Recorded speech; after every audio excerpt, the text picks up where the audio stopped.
یزید کی لشکر جو امام حسین کے مقابلے میں آیا، امام حسین کے لشکر کی تعداد 72 تھی، تو یزید نے 22,000.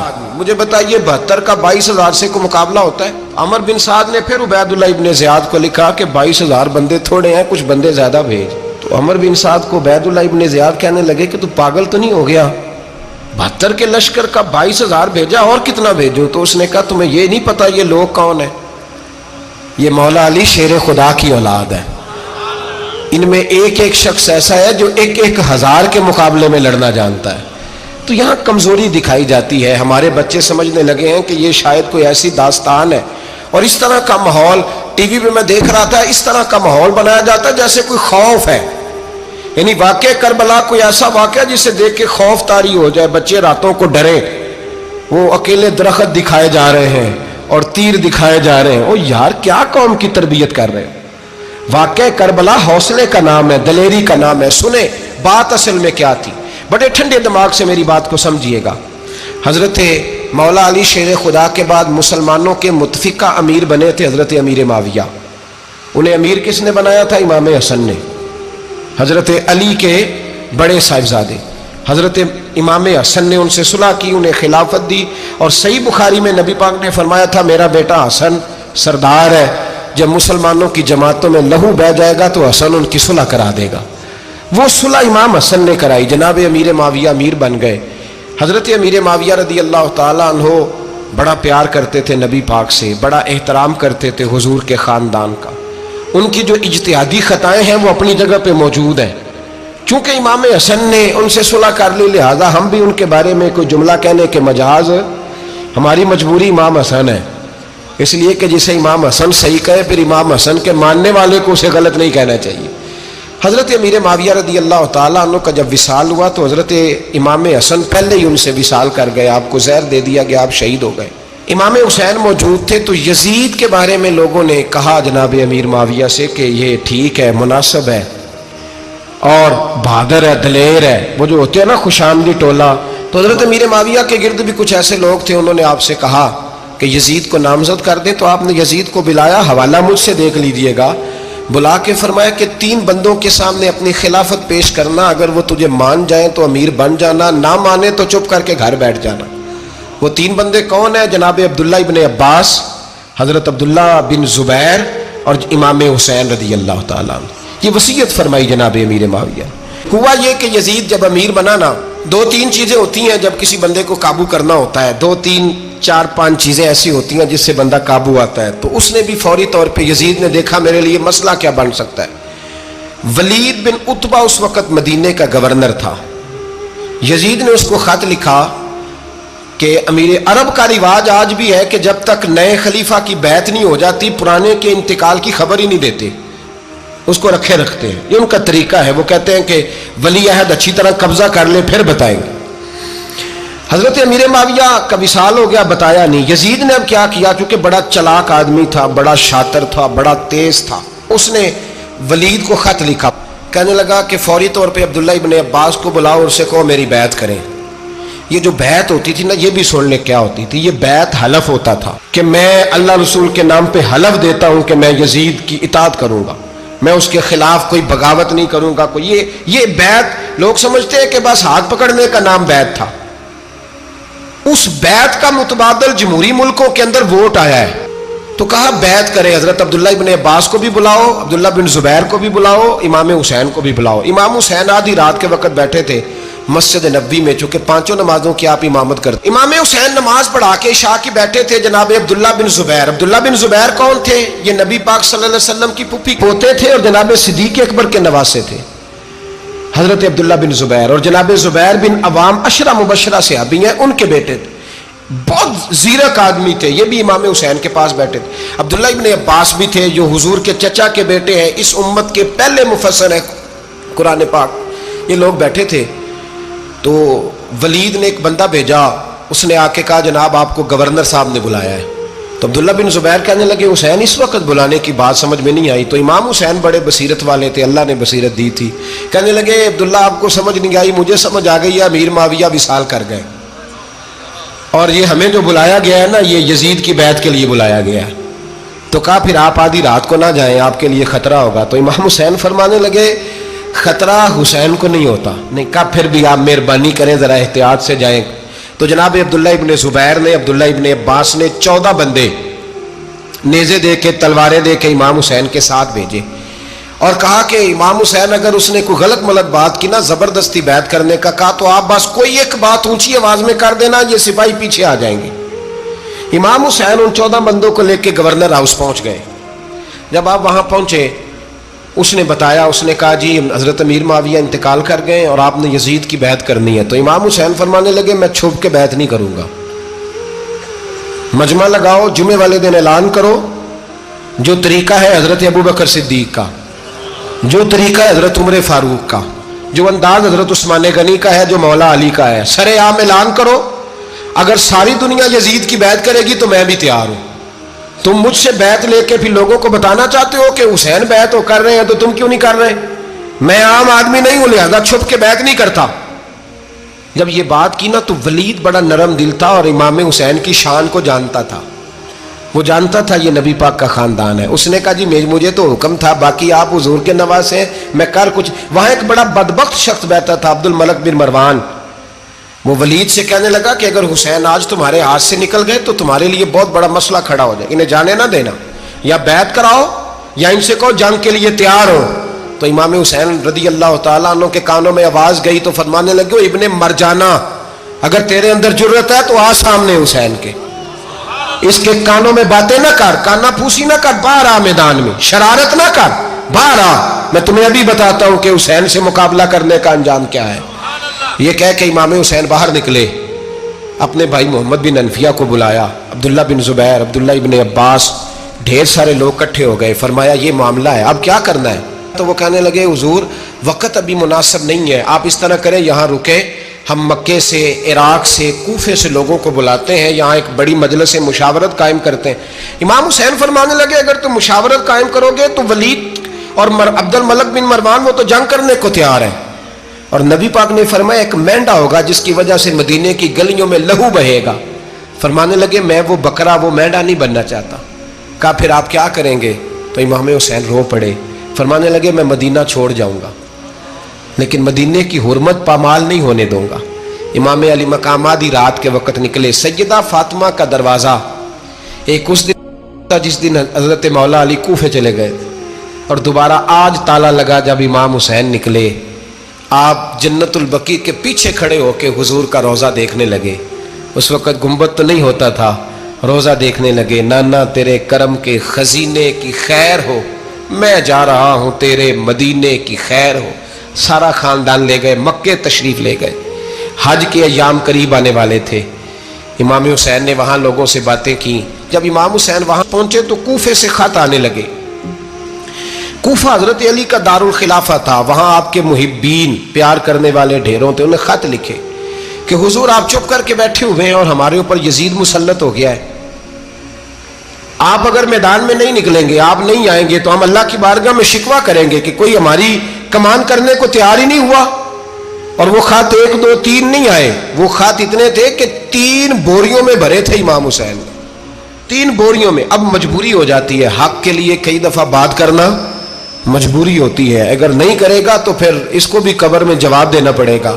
امام علی مقام رضی اللہ تعالیٰ عنہ نے مکے میں اب لوگوں کو جمع کیا مشورے کے لیے۔ ہر بندے نے کہا حضور وہ بلا تو رہے ہیں پر اپنے وعدوں کے پکے۔ کہا حضور وہ پکے نہیں، آپ نہ جائیں۔ ہر بندے نے کہا حالات ٹھیک نہیں، حالات گراؤنڈ ریالٹی صحیح نہیں، یہی مشورہ آج بھی ہر بندہ دیتا ہے، ابھی حالات نہیں۔ اتنے خراب حالات کبھی نہیں ہوئے تھے جتنے امام حسین کے دور میں تھے، لیکن فرمایا میں دین کے خلاف غلط حکمران کو مسلط ہونے کی اجازت، بول کے بتائیے، بول کے، غلط حکمران کو مسلط ہونے کی اجازت، مزاحمت کروں گا، مخالفت کروں گا۔ امام کہنے لگے کوئی بات نہیں، وہ میرے ساتھ چلے نہ چلے لیکن میں کوفے جاؤں گا، وہ لوگ میرے ساتھ کھڑا ہونے کو تیار ہے تو وہ جھوٹ ہے یا سچ ہے پر میں چلوں گا۔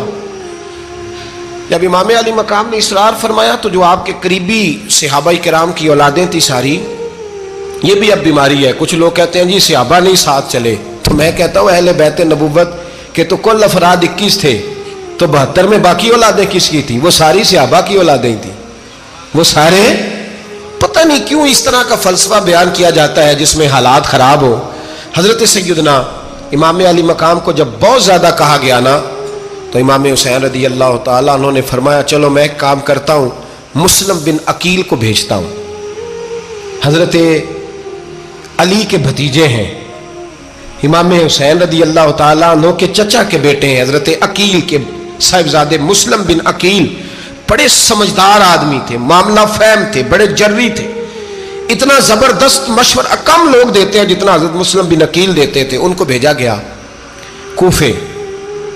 اب اس میں بڑی تفصیل ہے، وہ اپنے 2 بچے بھی لے گئے۔ جب وہ کوفے پہنچے نا تو کوفے پر جناب نعمان بن بشیر کی حکومت تھی، آپ گورنر تھے اور اہل بیت سے بڑی عقیدت رکھنے والے، نرم رویہ۔ عبید اللہ ابن زیاد کوفے کا گورنر نہیں تھا، یہ کسی اور علاقے کا تھا۔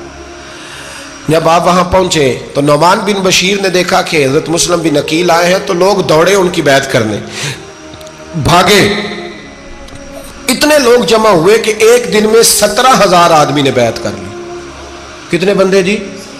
17,000 آدمی ایک دن آیا۔ اب وہ جو امام مسلم بن عقیل کے وہاں نعرے لگانے والے تھے کہنے لگے حضور یہ پہلے دن کی کارکردگی ہے، 2-4 دن میں دیکھیے کیا ہوتا ہے۔ 2-4 دن میں کیا ہوا؟ 40,000 آدمی نے بیعت کر لی۔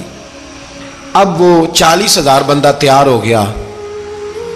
ادھر سے جو یزید کے وفادار تھے انہوں نے خط لکھا یزید کو کہ تو نے بڑا نرم آدمی گورنر بنایا ہے اور 40,000 بندہ چلا گیا حسین کی طرف، اگر ایک دن مسلم بن عقیل اور رہے تو جو تمہارا گورنر بیٹھے ہیں نا جناب نعمان بن بشیر، ان کو گورنر ہاؤس سے نکال کے مسلم بن عقیل قبضہ کر لیں گے، تو چپ کر کے بیٹھا ہے۔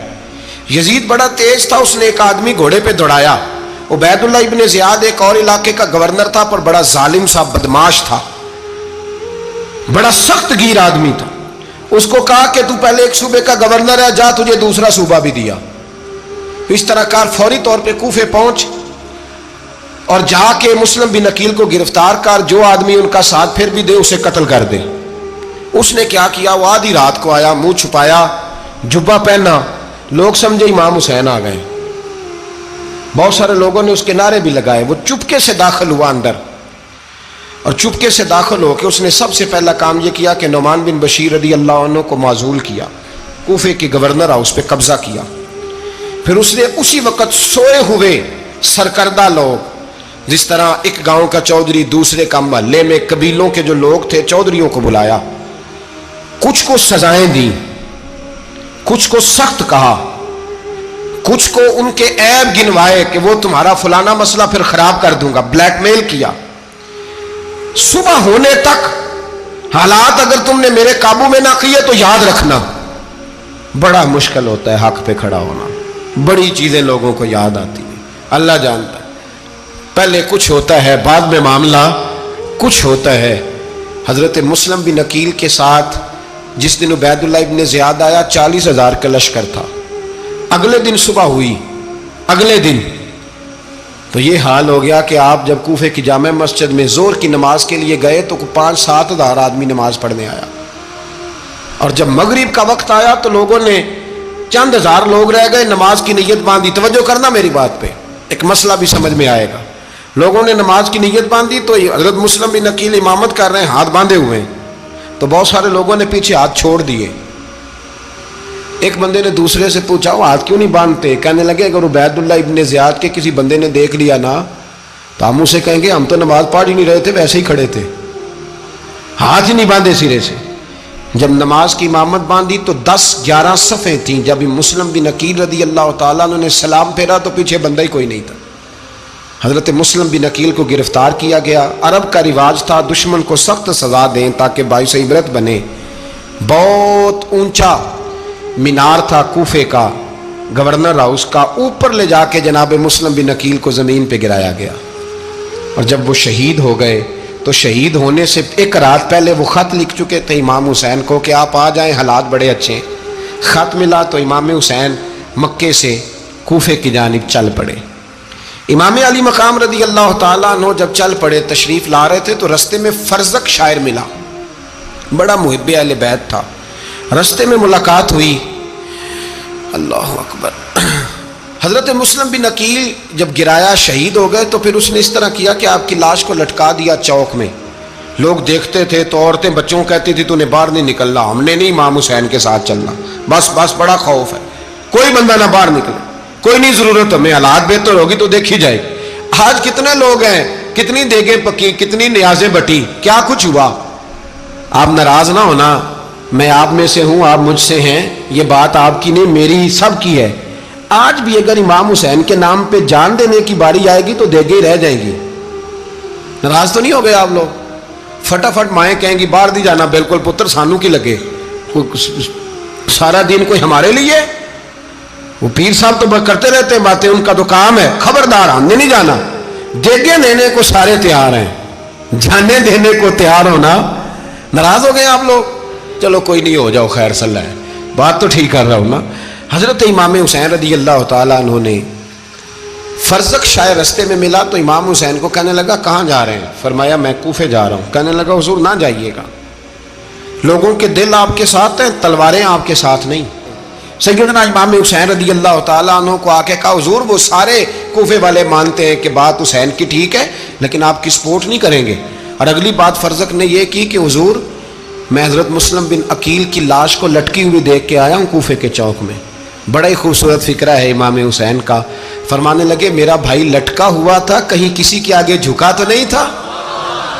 لٹکا ہی تھا نا, کہیں جھکا تو نہیں کسی کے آگے؟ کہا حضور نہیں. تو آپ فرمانے لگے اگر مسلم بن عقیل لٹک گیا تو حسین بھی لٹک جائے گا, لیکن جھکے گا. حضرت امام حسین تشریف لائے, بچوں سمیت آئے. حور بن یزید ایک شخص تھا.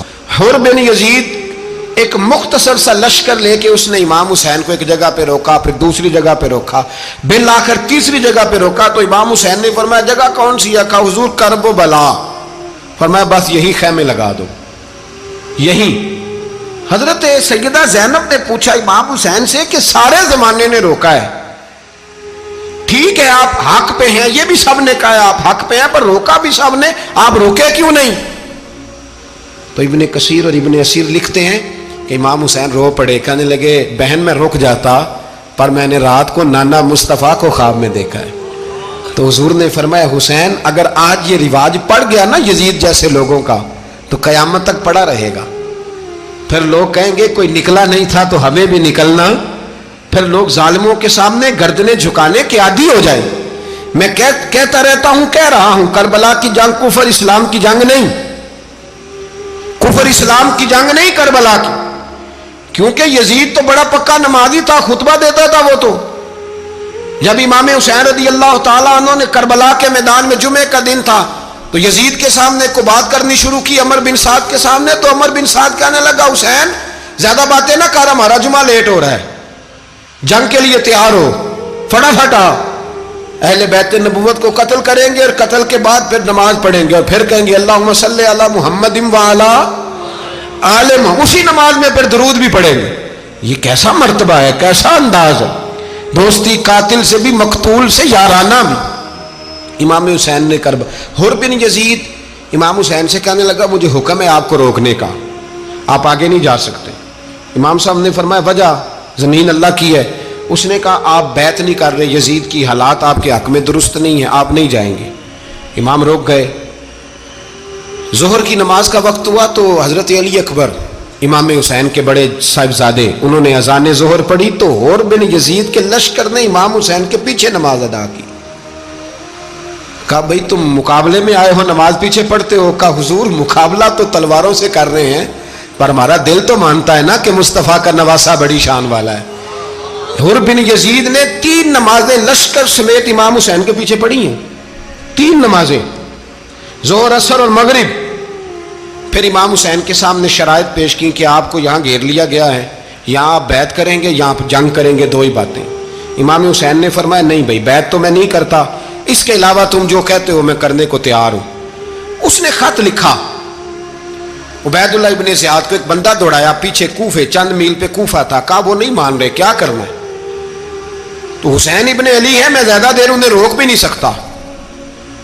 انہوں نے پیغام دیا حر بن یزید کو کہ کرنا کچھ بھی نہیں, ان کا پانی بند کر دو, بلیک میل کرو, کھانا پانی نہیں ملے گا, چھوٹے چھوٹے بچے ہیں, خود ہی مان جائیں گے. حضرت